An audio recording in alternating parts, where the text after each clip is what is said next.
Saya mau share sedikit tentang Pancasila, bagaimana Pancasila itu luar biasa. Dari sisi pemilihan kata, dari sisi nilainya tentu saja, tapi juga dari sisi penempatan sila-silanya. Ya, ini pandangan saya sendiri, interpretasi saya sendiri, karena dimulai dari dulu saya suka salah antara sila kedua sama sila keempat, suka tertukar gitu kan. Jadi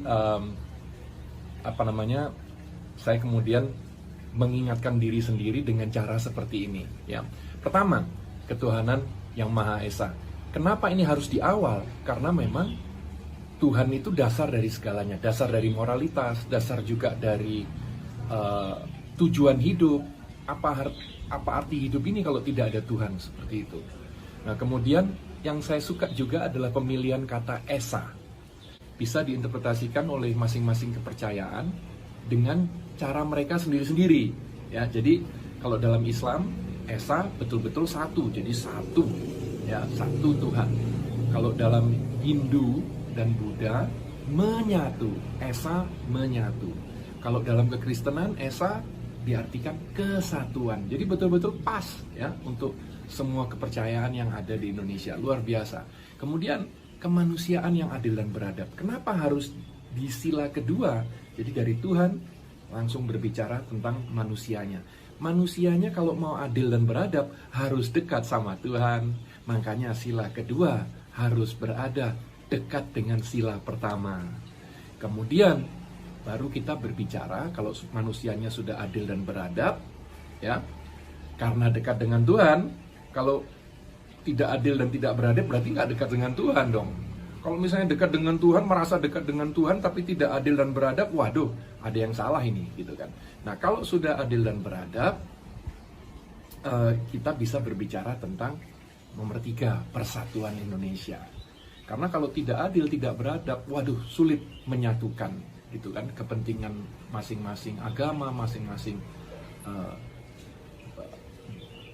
masing-masing suku dan pulau-pulau yang begitu luar biasa banyak di Indonesia. Oke, kenapa persatuan Indonesia ada di tengah? Ya, betul-betul nomor 3 kan, 2 di kiri, 2 di kanan, gitu kan. Karena menyatukan. Persatuan Indonesia bukan hanya menyatukan Pancasila, ya, berada di tengah, gitu ya, cocok.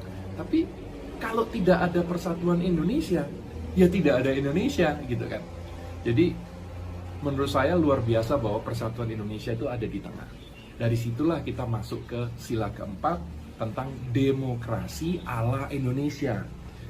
Kerakyatan yang dipimpin oleh hikmat kebijaksanaan dalam permusyawaratan perwakilan. Jadi dengan kata lain, demokrasi ala Indonesia yang tidak menyampingkan nilai-nilai leluhur kita, gitu. Karena kalau kita lihat leluhur Indonesia, mereka welcome pada semua bangsa. Silahkan, monggo datang. Tapi jangan sampai mengganggu. Jadi yang ada di Indonesia itu sebenarnya bukan WNI, WNA, bukan suku A, suku B, suku C, bukan agama A, B, C, D, bukan etnis ini, etnis itu, bukan. Hanya ada 2 sebenarnya. Orang-orang yang membantu Indonesia membangun, atau orang-orang yang merusak Indonesia, mengganggu Indonesia. Hanya ada 2 macam orang di Indonesia. Dari situ kita masuk ke sila kelima, keadilan sosial bagi seluruh rakyat Indonesia. Kenapa ditaruh di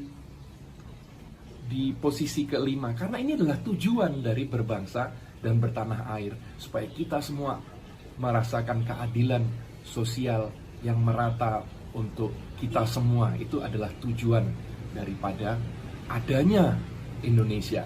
Jadi itu tadi pemahaman saya tentang Pancasila, luar biasa ya. Jadi mohon betul-betul dijaga Pancasila ini, karena yang membuat Indonesia begitu spesial adalah justru penyatuan dari begitu banyak bahasa, ya, suku dan agama. Itu yang membuat betul-betul Indonesia ini spesial. Kemajemukan Indonesia yang membuat Indonesia spesial, dan itu harus dijaga. Tidak akan datang dengan sendirinya. Jadi sama kalau di bola, tidak akan datang talenta-talenta yang luar biasa yang bisa diharapkan oleh timnas Indonesia. Tidak bisa. Kita hanya mengharapkan, harus dibangun, harus dididik, ya. harus dilakukan gitu, sesuatu untuk mendapatkan itu. Jadi sama dengan teknologi. Kalau Elon Musk mengatakan teknologi itu tidak datang dengan sendirinya, harus dipush. Nah, begitu juga dengan persatuan Indonesia, dengan menjaga Pancasila ini, itu betul-betul harus dipush. Kita masing-masing harus menjaga, tidak datang dengan sendirinya bahwa kita bisa menyatu menjadi Indonesia seperti sekarang. Butuh kita semua untuk menyatukan, untuk bersatu. Salam Pancasila.